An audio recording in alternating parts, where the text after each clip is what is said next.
민수기 27장입니다.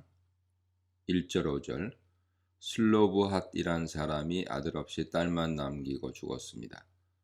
남겨진 딸들의 이름은 말라, 노아, 호글라, 밀가, 그리고 디르사였죠.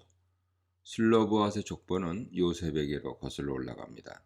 그는 요셉 집안 므낫세 지파에 속하며 그 계보는 므낫세, 마길, 길르앗, 헤벨, 슬로브핫으로 이어집니다.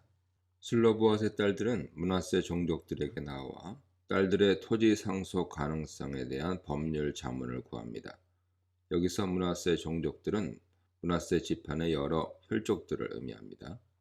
이 문제는 공적으로 회중 전체 의제로 상정되어 모세와 대제사장 엘르아살 그리고 회중이 회막 입구에 모였습니다. 슬로브핫과 그의 딸들 그리고 그들을 둘러싼 토지 상속권 문제는 이스라엘 토지법에서 매우 중요한 쟁점이었습니다. 민수기에서 슬로브핫 딸들의 토지 상속권 문제는 현재 26장과 더불어서 마지막 36장에서 다시 한번 논란의 주제로 대두됩니다. 그 후 여호수아 17장에서 새로이 마련된 법적 원칙에 따라 슬로브핫 딸들에게 토지가 할당된다는 사실이 진술됩니다. 이 가족들의 상세한 이야기는 그만큼 이 문제가 가나안 땅을 점유하고 그 땅에서 살아야 할 이스라엘에게 중요했다는 뜻이죠.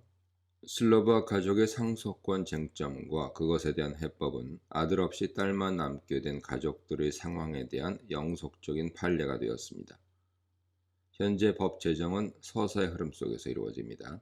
변할 수 없는 예기치 않은 상황이 닥칠 때 새 규정이 마련되어야 하는 경우가 있습니다. 이때 서사는 율법과 필연적으로 얽히게 되어 있습니다. 오경에는 그런 사례가 4차례 나타납니다.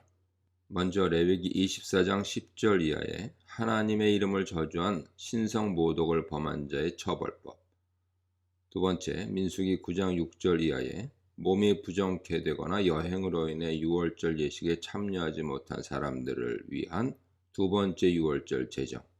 세 번째, 민수기 15장 32절 이하에 나무를 해서 안식일을 위반한 사람 처벌법. 그리고 네 번째가 오늘 본문의 슬로브핫 딸들의 토지 유산 문제입니다. 집안에 남자가 아무도 없는 상황, 즉 슬로브핫 딸들이 처한 상황은 사실 일부 다처가 허용된 고대 사회에서는 큰 전쟁 외에는 드문 사례라 할 수 있습니다. 따라서 이에 대한 법적 장치가 아직 마련되어 있지 않았습니다. 딸들은 자신의 아버지 슬로브핫이 고라 일당 반역에 동참해 몰살되어 죽은 것이 아니라 개인적인 죄로 사망했음을 강조합니다. 이것은 그들 아버지의 죽음의 원인이 병사, 자연사 혹은 우연한 사고가 아닌 죄 때문이었음을 말해줍니다. 그럼에도 그녀들은 아버지 재산권은 유효하며 자신들에게 상속권이 있다고 주장합니다. 아버지 형제 중에서, 즉 가문 내에서 아버지 목 대신 자신들의 몫을 줄 것을 요구합니다. 딸들의 발언은 한 가지 중요한 사실을 암시하죠. 즉 가증한 반역죄를 비롯한 무서운 범죄를 저지른 자는 즉각 신적 심판을 당하고 동시에 그의 집안이 멸족되어 모든 토지를 비롯하여 부동산을 빼앗기게 된다는 사실입니다. 이러한 사례들이 성경에 나타납니다. 고라 반역에 참여한 자들은 모두 가족들까지 몰살되었는데 고라의 아들들 일부를 제외하고는요. 그들이 소유한 토지 상속권도 자동적으로 찬탈되었을 것입니다. 소위 나봇의 포도원 사건에서 나봇은 억울하게 배교와 반역죄를 뒤집어 쓰고 죽임당한 후 포도원을 빼앗깁니다. 그러나 그런 극악한 죄가 아닌 다른 죄 때문에 누군가가 벌을 받아 죽었다면 그의 토지 소유권과 상속권이 무효되지는 않았을 것입니다.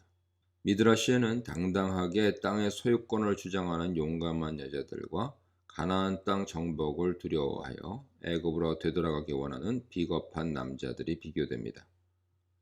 6절로 11절입니다. 토지 상속에 대한 새로운 판례법이 제정됩니다. 하나님께서는 슬로브와 딸들의 권리 주장이 정당하다고 말씀하시죠. 따라서 그녀들은 아버지의 몫을 그의 형제들 중에서 아마도 여전히 그들의 식구 중 하나가 되어라는 뜻일 겁니다. 그녀들이 받아야 한다고 확정하십니다. 하나님께서는 추가적인 판례를 알려주십니다. 첫째, 만일 어떤 사람이 아들 없이 죽으면 기업은 딸에게 돌아갑니다. 이것이 현재 슬로브와 딸들이 갖고 있는 권리죠. 둘째, 만일 딸이 없다면 그 기업은 그 사람 형제에게 돌아갑니다. 셋째, 형제도 없다면 그 기업은 고인의 아버지의 형제, 곧 삼촌에게 상속됩니다. 넷째, 만일 아버지의 형제, 삼촌도 없다면 그 기업은 가장 가까운 친족에게 돌아갑니다. 첫 번째 상황은 설명이 좀 더 필요합니다. 상속권을 가진 딸은 미혼 여성이 분명합니다. 결혼한 여성은 이미 다른 집안 식구이기 때문이죠. 민수기 36장에서는 이 상황을 상정한 판례가 추가로 주어집니다. 민수기 36장은 27장 법을 보완하여 아버지 땅을 상속받은 딸들이 다른 집안으로 시집가서는 안 되며 반드시 자기 가문 남자들과 결혼해야 한다고 명령합니다. 그렇게 하여 그 땅은 돌아가신 아버지의 이름으로 계속 그 가문에 남아있게 되죠. 딸을 통해 아버지의 땅과 유산이 존속하여 대를 이을 수도 있습니다. 그 사례가 역대상 2장 34절 이하에 나옵니다. 세산이란 사람에게는 아들이 없이 딸만 있었습니다. 그 사람은 딸을 자신의 이집트 종인 야르하에게 시집보내 둘 사이에서 앗대를 낳게 하였습니다. 이 앗대가 세산의 대를 이어가고 땅은 후손을 통해 대를 이어 상속됩니다.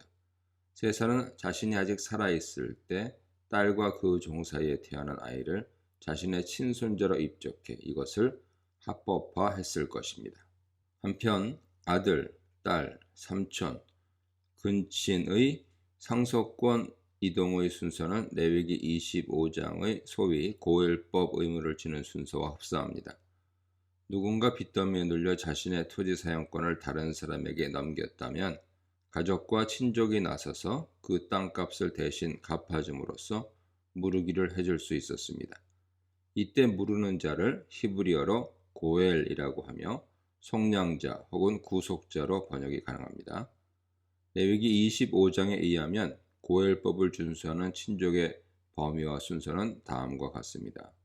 첫째, 그의 형제들, 아히브죠. 둘째, 그의 삼촌, 도도. 셋째, 그의 사촌, 벤도도. 넷째, 그의 대가족의 근족입니다. 순서는 이촌, 삼촌, 사촌, 그리고 대가족 친척으로 이어지는데 이는 가족 내에서 형제들 중 누군가 그 의무를 수행해야 하고 그렇지 않으면 가장 가까운 친척들부터 그 책임을 감당해야 함을 의미합니다. 구속자의 서열은 룻기에 의해 확정됩니다.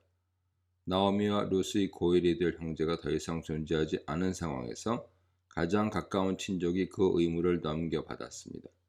그가 나오미와 얼마나 가까운 친족인지는 알 수 없으나 보아스는 율법이 정한 순서대로 그 친족을 찾아가 그에게 고엘이 될 우선적인 선택권을 줍니다.